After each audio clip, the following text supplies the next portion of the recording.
सबको जय मसीह की। आज के वचन के लिए हम देखेंगे मत्ती का अध्याय, मत्ती की किताब, उसका अध्याय 25वां और उसका पहले से लेकर के हम पढ़ेंगे 10 तक, 11 तक। तो यहाँ पर जो एक दृष्टांत है, यीशु मसीह ने यहाँ पर 10 कुंवारियों के दृष्टांत के द्वारा परमेश्वर के राज्य की बात को प्रकट किया है। तो हम पहले वचन पढ़ते हैं। तब स्वर्ग का राज्य उन 10 कुंवारियों के समान होगा जो अपनी मशालें लेकर दूल्हे से भेंट करने को निकली। उनमें से 5 मूर्ख और 5 समझदार थे। मूर्खों ने अपनी मशालें तो ली, परंतु अपने साथ तेल नहीं लिया। परंतु समझदारों ने अपनी मशालों के साथ अपनी कुप्पियों में तेल भी भर लिया। जब दूल्हे के आने में देर हुई तो वह ऊँघने लगी और सो गई। और अपनी आधी रात को धूम मची कि देखो दूल्हा आ रहा है, तब उसने भेंट करने के लिए चल पड़ी। तब वे सब कुंवारियां उठकर अपनी मशालें ठीक करने लगीं। और मूर्खों ने समझदारों से कहा, अपने तेल में से कुछ हमें भी दे दो, क्योंकि हमारी मशालें बुझी जाती हैं। परंतु समझदारों ने उत्तर दिया कि कदाचित हमारे और तुम्हारे लिए पूरा ना हो, भला तो ये है कि तुम बेचने वालों के पास जाकर अपने लिए मोल ले लो। जब वे मोल लेने को जा रही थी तो दूल्हा आ पहुंचा, और जो तैयार थी वह उसके साथ ब्याह के घर में चली गई और द्वार बंद कर दिया गया। इसके बाद वह दूसरी कुंवारियां भी आकर कहने लगी कि हे स्वामी, हमारे लिए द्वार खोल दे। उसने उत्तर दिया कि मैं तुमसे सच कहता हूँ, मैं तुम्हें नहीं जानता। इसलिए जागते रहो, क्योंकि तुम ना उस दिन को जानते हो न उस घड़ी को। परमेश्वर इस वचन पर आशीष दे। यहाँ पर यीशु मसीह जो है परमेश्वर के राज्य के आने की बात कर रहे हैं, यानी यीशु मसीह का आना निश्चित है। यीशु कह रहे हैं कि दोबारा से परमेश्वर का राज्य आएगा, तो उसके लिए हमारी तैयारी कैसे होनी है। ये 5 कुंवारियाँ जो अपने साथ मशालें तो लेकर चली हुई हैं, लेकिन उनकी कुप्पियों में तेल नहीं है। मशालें क्या है? मशाल हमारी आत्मा है। परमेश्वर ने हर एक को आत्मिक रूपी मशाल दे करके रखी हुई है। यानी जिस तरह से उन 10 राजकुमारियों के पास मशालें थी, अर्थात हमारे जीवन में, हर एक मनुष्य के जीवन में परमेश्वर ने अपनी आत्मा को दिया हुआ है, मशाल दी हुई है। लेकिन क्या वो जल रही है? क्या उसमें डालने वाला तेल, कुप्पियों में जो तेल होना चाहिए वो है जो मसाले जला के रखता है? ये कुप्पियों का तेल क्या है? कुप्पियों का तेल है परमेश्वर के राज्य, परमेश्वर की बातों में हमारा विश्वास, यीशु मसीह उसके बेटे में हमारा विश्वास। क्या वो हमारे जीवनों में है? अगर वो कुप्पियों में तेल अर्थात विश्वास हमारे जीवन में है, तो हम उन 5 बुद्धिमान राजकुमारियों के तरह है। तो यहाँ पर क्या होता है, जब दूल्हा जल्दी से आ जाता है तो राजकुमारियाँ तैयार हो जाती हैं और वो अपनी मशालों को ठीक करती हैं। प्रियो, आज के समय में हमारे जीवन को देखें तो हमारे जीवन रूपी मशालों में ये तेल होना कितना ज़रूरी है। हम नहीं जानते कि यीशु मसीह के आने का दिन कौन सा है, इसलिए हमें हर एक दिन प्रार्थना का तेल लेकर के अपनी कुप्पियों में जमा करना है। परमेश्वर का जो ये वचन है, इसको हम रोज़ पढ़ने के द्वारा विश्वास की जब दृढ़ता हमारे हृदयों में आ जाती है, तो हमारी कुप्पियों में विश्वास का तेल उमड़ने लगता है, जिससे क्या होती है, हमारी जो आत्मा रूपी मशाल जलती रहती है। वही हुआ जब दूल्हा आ गया, तो क्या हुआ कि उन 5 कुमारियों ने क्या किया, अपनी मसाले लेकर के दूल्हे के पास चली गईं, और दूल्हा जो तैयार था उन्हें अपने साथ ब्याह के घर में ले गया और द्वार बंद हो गया। लेकिन उससे पहले हम देखते हैं कि जिन 5 राजकुमारियों ने अपनी मशालें तो ले रखी थी, उनकी कुप्पियों में तेल नहीं था और ऊँघने लग गई रात को वो 10 राजकुमारियाँ। हमारे जीवन में भी ऐसा समय आता है जब हम ऊँघने लगते हैं, थोड़े से आराम में पड़ जाते हैं, संसारिक चिंताओं में पड़ जाते हैं, हमारे जीवन में दुख या बीमारी आने के समय में ढीलापन आ जाता है। तो हम कभी कभी उन मूर्ख राजकुमारियों की तरह हमारा स्वभाव हो जाता है। संसार के आज ज़्यादातर लोग इसी तरह से अपने आत्मिक जीवन में अपनी आत्मा की मशाल को उस अविश्वास के करने के द्वारा परमेश्वर की सामर्थ्य पर भरोसा नहीं करते। उन्हें अपने ऊपर भरोसा है, अपनी कमाई हुई धन संपत्ति पे भरोसा है, अपनी रूप सुंदरता पर भरोसा हो सकता है और अपनी शिक्षा पर भरोसा हो सकता है, अपनी नौकरी पर भरोसा हो सकता है। लेकिन जो परमेश्वर पर भरोसा नहीं रखते, उसके वचन पर भरोसा नहीं रखते हैं और उसके सामर्थ्य और उसके कामों पर भरोसा नहीं रखते हैं, वे इन 5 कुंवारियों की तरह हैं, मूर्ख कुंवारियों की तरह हैं, जिनके पास मशाले तो हैं लेकिन कुप्पियाँ नहीं हैं। और क्या होता है कि जब दूल्हा आ गया तो वह क्या कुंवारियाँ अपनी मशाले ठीक करने लगी। और 8वीं आयत में लिखा है, और मूर्खों ने समझदारों से कहा, अपने तेल में से कुछ हमें भी दे दो, क्योंकि हमारी मसालें बुझ जाती हैं। और उस समय क्या मूर्ख राजकुमारियां जो हैं समझदारों से क्या करने लगी, तेल मांगने लगी। ऐसे समय हमारे जीवन में ना आने पाए कि हम अपने जीवन में अपनी उन तेल की कुप्पियों में विश्वास की कमी को पा करके हम इधर उधर ताकने लगे। लेकिन परमेश्वर का वचन ये कह रहा है कि हम इन समझदार कुंवारियों के समान बने, जिन्होंने क्या किया, अपनी मशालें जला करके रखी, विश्वास के द्वारा, प्रार्थना के द्वारा अपनी कुप्पियों में तेल जो है बचा करके रखा, जिससे कि जब दूल्हा मध्य रात्रि में उनको मिलने के लिए आ गए, अर्थात अचानक से इस संसार में प्रभु का आगमन होना अवश्य है। इस बातों को जब हम बाइबल में पढ़ते हैं, ये अंत के दिन है, जाति जाति पर चढ़ाई कर रही है, एक देश दूसरे देश के साथ लड़ाइयाँ करने के लिए आतुर है, ऐसे समाचार हमें मिल रहे हैं। और भयंकर महामारियाँ फैली हुई हैं, जगह जगह पर हम देख रहे हैं, अकाल है, भूडोल है, भूकंप आ रहे हैं, सुनामीज आ रही हैं, तूफान आ रहे हैं। जब हम ये देखते हैं इन बड़ी बड़ी बातों को होते हुए देखना, तो वचन में लिखा हुआ है कि ये अंत के चिन्ह है, अंत के चिन्हों, अंत के समय में ऐसे होना अवश्य है। और तुम्हारा मन ना घबराए ना डरे। ऐसे समय में परमेश्वर का वचन में कहता है, यीशु मसीह कह रहे हैं कि देखो तुम्हारा मन किसी भी रीति से घबराने ना पाए, क्योंकि मैं परमेश्वर के पास तुम्हारे लिए जगह तैयार करने आता हूँ। आइए हम इसमें ही यूहन्ना का जो है उसका हम 14वां अध्याय उसके वचन को देखते हैं कि किस तरह से वहाँ पर परमेश्वर हमें बड़ी तसल्ली की बात को बोल रहे हैं, कि किस तरह से बता रहे हैं। यूहन्ना 14 अध्याय में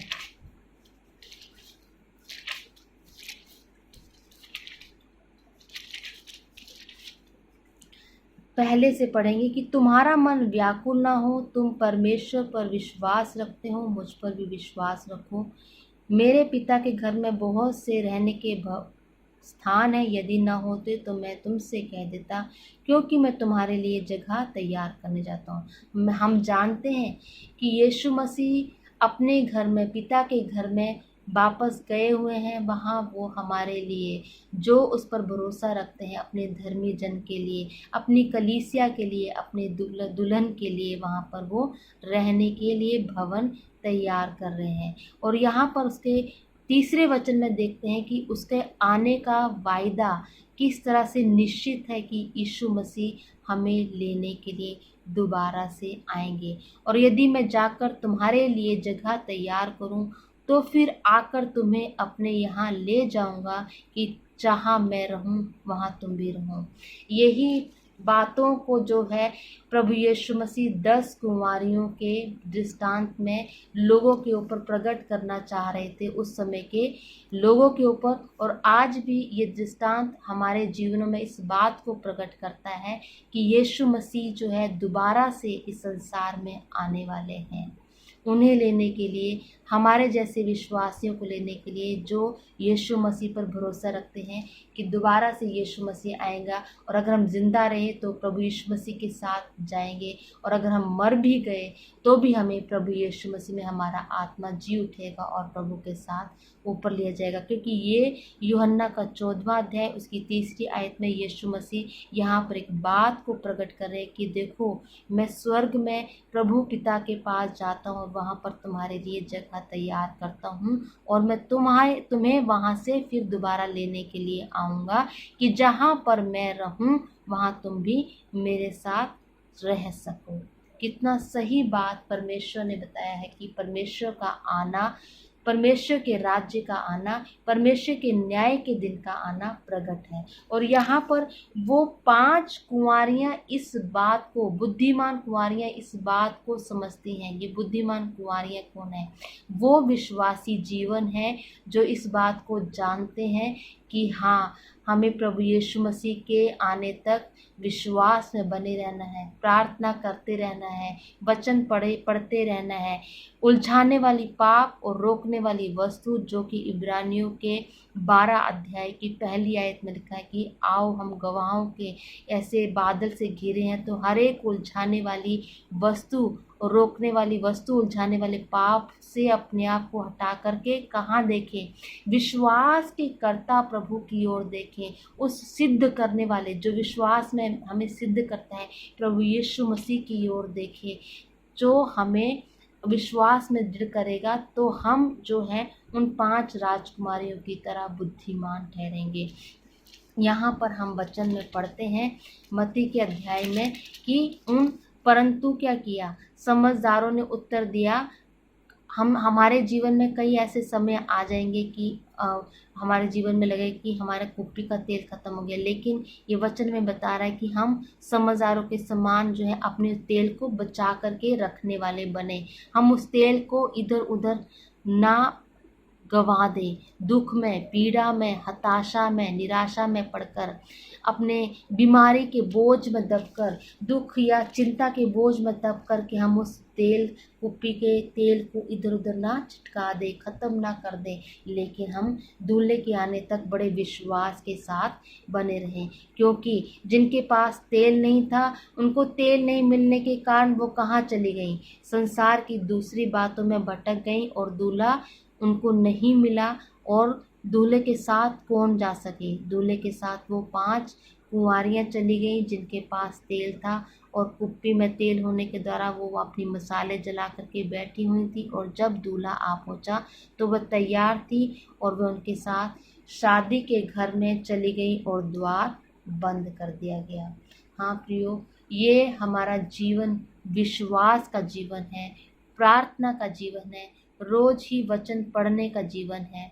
अगर हम वचन पढ़ना नहीं जानते तो हम टीवी में वचन देखें, फ़ोन में वचन को डाउनलोड करके सुने, किसी को बोले कि हमें वचन पढ़ के सुनाए। ये वचन हमारे हृदयों में बना रहे, ये वचन को हम पढ़ें, ये वचन से हम पवित्र आत्मा से बोलें कि प्रभु हमसे बात करके तू क्या चाहता है कि हम इस वचन के द्वारा कैसे मजबूत हों। ये वचन ही हमें हमारे जो है विश्वास की नींव को मजबूत करता है।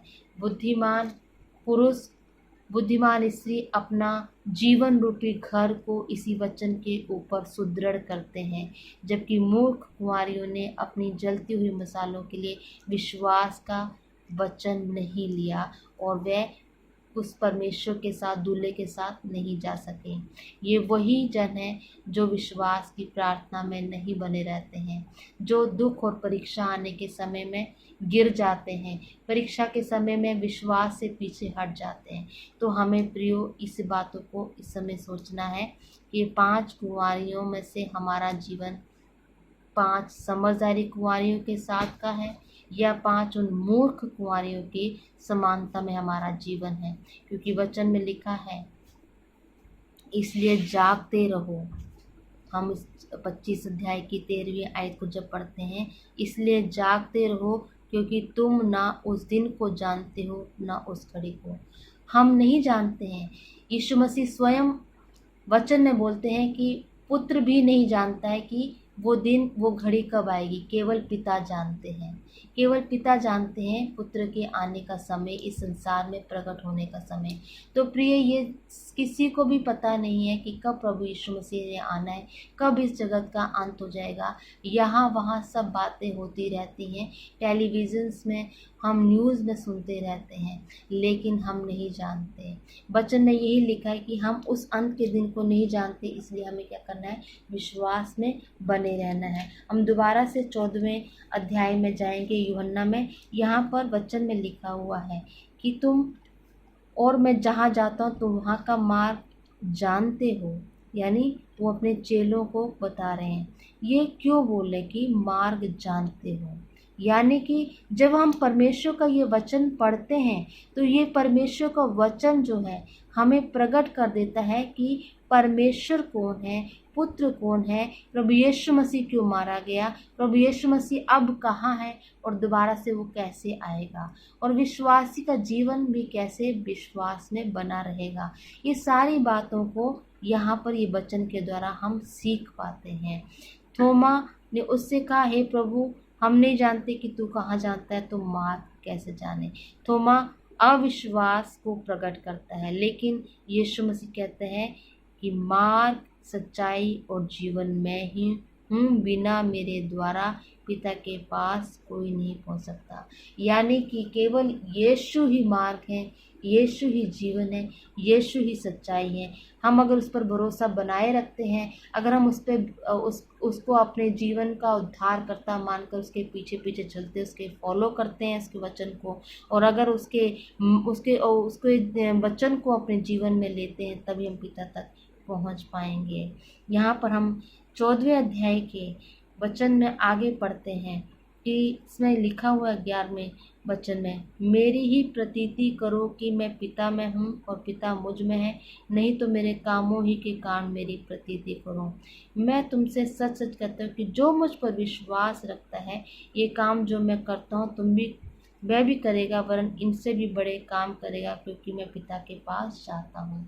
हमारे यीशु आज पिता के पास है, लेकिन उसने ये बोला है कि अगर तुम विश्वास बनाए रखते हो तो जो चिन्ह, जो चमत्कार की बातें मैंने की हैं, जिस तरह मैंने परीक्षाओं के ऊपर फतह पाई है, मृत्यु के ऊपर मैं जयवंत हो गया, मृत्यु तुम्हारा भी कुछ बिगाड़ नहीं पाएगी, बीमारी तुम्हें भी हरा नहीं पाएगी, कोई भी दुख, कोई भी पीड़ा तुम्हें सता नहीं सकता है। तो यहाँ पर प्रियो, हमें इसी बातों को समझना है कि हम उन जो है 5 राजकुमारियों की तरह बुद्धिमान बन जाएं।